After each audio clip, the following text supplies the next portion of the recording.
Hello, friends, and welcome back to Malicious Compliance Stories. Let's dive into a story where a hot cappuccino order turns into an epic battle of wills. But before we dive in, make sure to hit that subscribe button, smash the like if you enjoy the content, and ring that notification bell so you never miss a juicy story. This is not hot. I don't know what it is, but once people get to a certain age, they start saying, "I'll have a cappuccino, but make it hot." For those that have worked in hospo for a few years will say, "Sure thing," turn around and roll their eyes.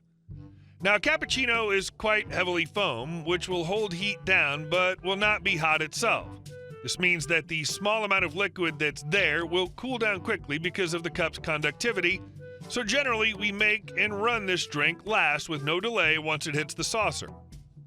One fine and sunny afternoon, I had a table of 4 Jerrys, geriatrics, whom had requested 4 of the aforementioned cappuccinos. We have a machine that only had 1 group, so can only make 2 coffees at a time. So to make sure they were hot, you do this. Make 2, send hot, waitress comes back, make 2 more, send those hot. Otherwise, by the time that you've finished plating the second 2, the first would be cooling already. Got it? So what happens? The first 2 that were sent out sat there in front of the customers until the next 2 arrived. Note, this is general table etiquette. We could have said to them, "Drink now while it's hot, the other 2 will be here in a minute." But who are we to tell people how to consume? 2 or 3 minutes pass, and then I see the waitress walking towards me with a full tray, a crushed expression, and fried hair. One woman had just given her a spray about how she ignored their request, that she was useless, and asked if she was an imbecile. She was welling up. I like this girl. She wouldn't hurt a fly. Everyone loves her, always smiling. And they took that away. So, went in to speak with her, tried to explain my predicament with the resources we have. I could only do so much without something cooling down. Did she care? No, of course not. "Do it again properly or we're not paying," or something to that effect. The others were noticeably quiet and almost embarrassed. Screw Karen. She wants it hot? Some staff will hold the heating wand under the milk for a longer period. Not a good idea because you burn the milk. Some will put hot water in the coffee. Not a good idea as it waters the coffee down. I took one of the cups to the kitchen and asked the chef to put the cups under the salamander while I made the coffee and milk. He resisted at first until I told him why. Then took those to the pass.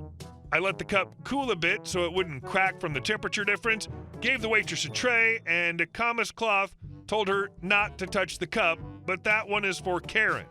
Told her to warn the sea stormers that their drinks are hot, as requested. As suspected, the cantankerous old biddy picked up the cup and immediately dropped it, spilling all over the table. She quite rightly lost her crap. As the manager, I had to come in and conflict resolve. I can't remember verbatim what was said because I was in panic mode. "That cup is scorching," she exclaimed. "What, this one?" I said, pointing out the mess on the table. "You asked for them to be remade hot, and I did these myself." "Yes, but not that hot," she replied. I picked up the cup from the table, which was by now the same temperature as the others. I remarked, "It's no different to these other ones," trying to make her look insane. "Yes, but now it's cooled down," she said as her eyes widened. Long pause. "Oh, so now you understand." Then I sarcastically dropped the mic and walked out. Didn't happen. I wish it did. This is how I chose to remember it. Sue me. This is some good stuff. Karens really need to chill out their behavior. And our second story. Flipped over my coworker's business cards, and she was ridiculed out of HR when she threw a fit. Hi, fellow Redditors. I'm a longtime lurker, first-time poster here. To start, I have so many stories regarding this coworker, but I'll post those sometime in the future. For context, I work at a well-known luxury department store in the shoe salon. To start, let's call this horrible coworker Sarah. I'd been working here for about 8 months when they brought in Sarah. None of my team was thrilled, especially considering our boss had said he would stop after he hired coworker number 7. We work solely on commission, so the more people means less of the pie. This is kind of important later. Her first day inevitably came, and while at first things were okay for about a month, the drama and toxic environment soon followed. In the past, I found it extremely difficult to trust my gut because of my severe anxiety. But this time, I just knew instantly I got trashy vibes from her on day one and knew I wasn't going to be able to trust her. I won't go into full detail, but here are some general instances for y'all to better understand how much of a trash person Sarah is. She's lied and thrown her team under the bus if it benefited her multiple times. Whenever we called her out on her toxic behavior, Sarah would run to our HR department and spin a web of more lies and drama. Our team used to be super chill amongst one another when it came to helping clients, but with her, she was a shark. Sarah would stalk every client and push them to try on shoes and buy them, which sometimes worked frustratingly well, and it pissed us all off and made us feel like we were trying to fight for scraps. Don't forget, we worked solely on commission, so this was affecting our paychecks. Not only would Sarah stalk, but she would steal clients. I've confronted her multiple times, only for her to make up some excuse and not give my client back to me. Mind you, our store is prided in the relationships we build with our clients, so this was a giant no-no. She's shown up to work extremely hungover, drunk, or coked up, or all of the above at the same time. She's gotten aggressive with some of the sweetest coworkers I know and has shoved them or gotten up in their face. Oh, and just being completely uncordial, unprofessional to them. Sarah's messed up countless times with clients, giving them the wrong size or refusing to ever return their items. At this point, it had been over a year she'd been here, and I now hated this job. Every day I came in and saw she was working too, I was absolutely miserable. We'd all gone to my managers, but there was nothing they would really do. Eventually, we found out that Sarah began dating one of the managers in our store. In the ethics code, that's punishable by instant suspension and/or termination for both involved. We found out that because he worked in the back, he was giving her online curbside sales. I don't know how they did it exactly, but she was getting thousands in extra sales because of this, which is a giant red flag because this is considered fraud. Our LP lead also agreed that it was very suspicious, as did our state HR director, but nothing was ever done. At this point, I was fed up and didn't know what to do. I've remained professional, and I'm a very anxious person who avoids getting into conflict, so I didn't know what I could do to get back at her for all the crap she's pulled. So at some point, on a day she wasn't working, I just walked over to where our business cards were, and I flipped them over backwards, thinking she would just flip them back over, right? Oh, how deliciously wrong I was. I found out about a month later from a close coworker that Sarah freaked the hell out and immediately ran to HR and LP, demanding they investigate and find out who did this, complaining that we all hated her and that this was a breach of respect. Well, remember how I mentioned Sarah would run to HR for literally anything we called her out on or any lies she spun up?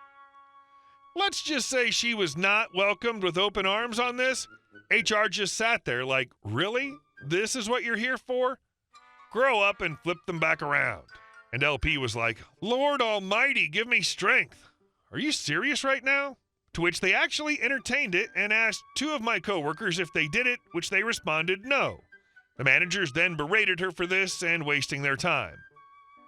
It was mildly petty. I know it's not the most petty thing ever to flip the cards, but it backfired so beautifully, and I feel as smug as Jeremy Clarkson to this day. And several months later, they finally fired her and her manager boyfriend's butts because they got concrete proof of them being together. And this situation just added to her case being built against her. Since then, we're all in happy spirits again. My anxiety has lessened significantly, and while I'm still leaving eventually to go into a completely different career, I'm starting to like this job again. Oh, and the paychecks are much better now. Sarah, if you're here and reading this, I want you to know that it was me that flipped over your damn cards, and we're all dancing over your career's grave right now.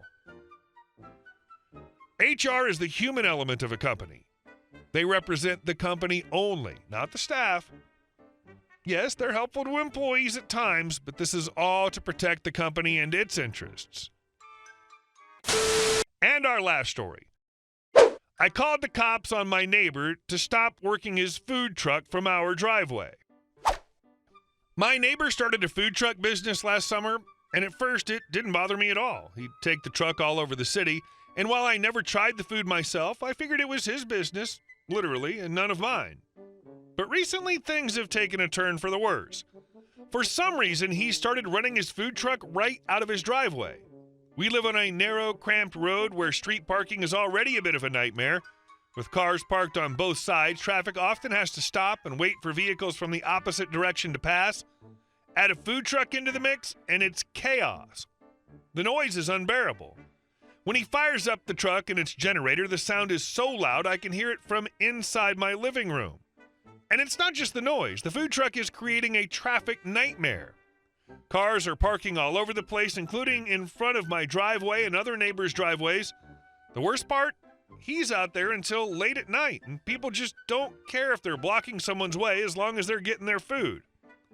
I've already had to call into work once because I was stuck at home.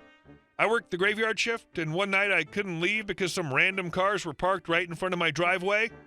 I went out to ask them to move, but they refused, saying they were waiting for their food. It was incredibly frustrating, and even though I had photo evidence to show my boss, it still didn't look good for me to be late like that. Despite all this, I've tried to ignore it as much as possible, but my house is old, built in the 1910s old, and the soundproofing is practically non-existent. My bedroom is directly above the living room, and I can hear everything from the street as clear as day. Sleeping through the noise of that food truck is nearly impossible. I've approached my neighbor a few times, asking him to take his business elsewhere, somewhere he might actually make more money, but he insists he has all the licenses and permits he needs, though he refuses to show them to me. When I pressed the issue, he more or less told me to get lost. After yet another sleepless night and being late to work again, I finally reached my breaking point. I picked up the phone and called the police, explaining the situation and the constant disturbance his food truck was causing in our residential neighborhood. They assured me they would send someone to check it out. It wasn't the route I wanted to take, but I couldn't see any other option. I'm just hoping this puts an end to the chaos and brings some peace back to our street. Hey guys, thank you all for watching the video. I'll see you in the next one.